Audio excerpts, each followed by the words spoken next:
بسم اللہ الرحمن الرحیم۔ السلام علیکم ناظرین، انایا چیما وائس میں خوش آمدید۔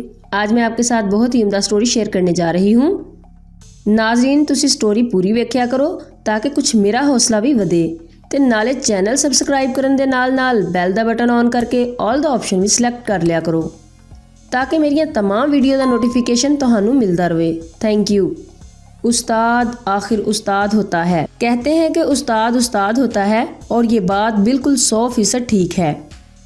بعض اوقات جب ہم اسکول میں شرارت کرتے تھے تو اکثر کلاس روم میں استاد پیچھے دیکھ لیتا تو ہم چپ ہو جاتے اور ہم آپس میں یہی بات کہتے کہ استاد کو کچھ پتہ نہیں چلا، لیکن ایسا بالکل ہی نہیں، لیکن کبھی کبھار وہ ہمیں ویسے ہی چھوڑ دیتے۔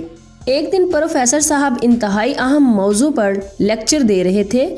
جیسے ہی آپ نے تختہ سیاہ پر کچھ لکھنے کے لیے رخ پلٹا، کسی طالب علم نے سیٹی ماری۔ پروفیسر صاحب نے مڑ کر پوچھا کس نے سیٹی ماری ہے، تو کوئی بھی جواب دینے پر آمادہ نہ ہوا۔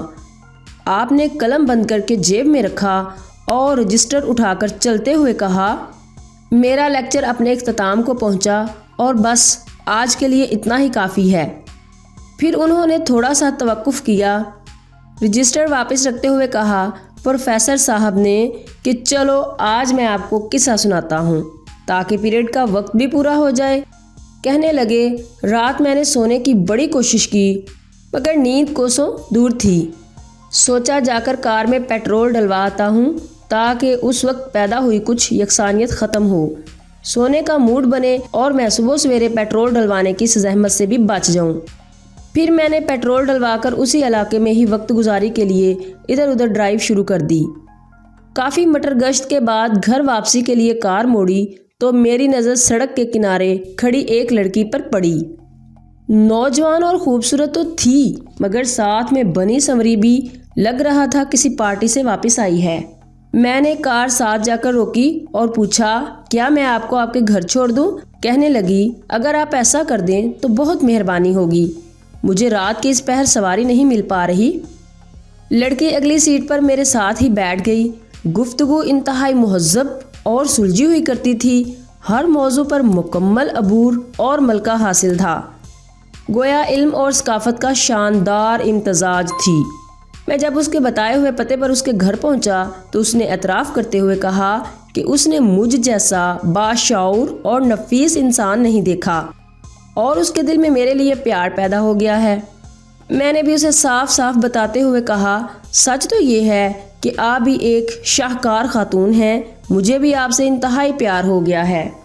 ساتھ ہی میں نے اسے بتایا کہ میں یونیورسٹی میں پروفیسر ہوں، PhD ڈاکٹر اور معاشرے کا مفید فرد ہوں۔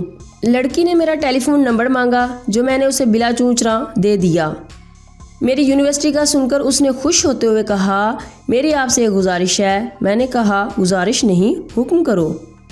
کہنے لگی، میرا ایک بھائی آپ کی یونیورسٹی میں پڑھتا ہے، آپ سے گزارش ہے کہ اس کا خیال رکھا کیجئے۔ میں نے کہا، یہ تو کوئی بڑی بات نہیں ہے، آپ اس کا نام بتا دیں۔ کہنے لگی، میں اس کا نام نہیں بتاتی لیکن آپ کو ایک نشانی بتاتی ہوں، آپ اسے فوراً ہی پہچان جائیں گے۔ میں نے کہا، کیا ہے وہ خاص نشانی جس سے میں اسے پہچان لوں گا؟ کہنے لگی، وہ سیٹیاں مارنا بہت پسند کرتا ہے۔ پروفیسر صاحب کا اتنا کہنا تھا کہ کلاس کے ہر طالب علم کی نظر غیر ارادی طور پر اس لڑکے کی طرف اٹھ گئی جس نے سیٹی ماری تھی۔ پروفیسر صاحب نے اس لڑکے کو مخاطب ہوتے ہوئے کہا، اٹھو جانور، تو کیا سمجھتا ہے میں نے یہ PhD کی ڈگری گھاس چرا کر لی ہے کیا؟ اور پھر اس کے بعد پروفیسر صاحب نے اسٹوڈنٹ کو خوب سنائی اور وہ انتہائی شرمندہ ہو گیا اور اس کو کلاس سے بھی باہر نکال دیا۔ سچ ہے، استاد آخر استاد ہوتا ہے۔ تو ناظرین، امید ہے میری یہ سٹوری آپ کو بہت پسند آئی ہوگی، اور اگر پسند آئی تو اسے لائک اور شیئر ضرور کیجیے گا۔ اپنا خیال رکھیے گا، نیا چیما کو دعا میں یاد رکھنا۔ اللہ حافظ۔